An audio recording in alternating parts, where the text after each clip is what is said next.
जैसे तुम हमारे बेटे को बचाना चाहती हो, वैसे ही मैं तुम्हें बचाना चाहता हूँ दिलान। तुमने भी खानदान को बचाने के लिए जान तक दांव पर लगा दी अपनी। अब मेरी बारी है।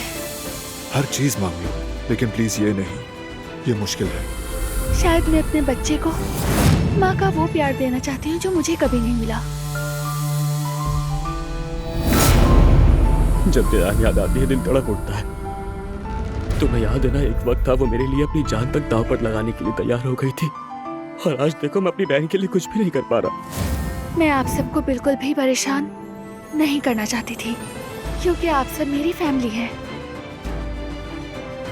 और हम चाहते हैं कि हमारी फैमिली और बढ़े, इसलिए मैं ये सर्जरी करवाऊंगी।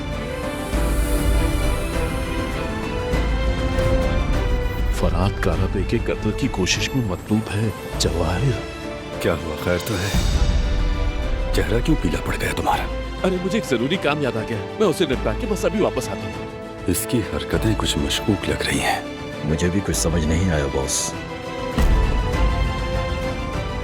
दिलान मत जाओ तुम।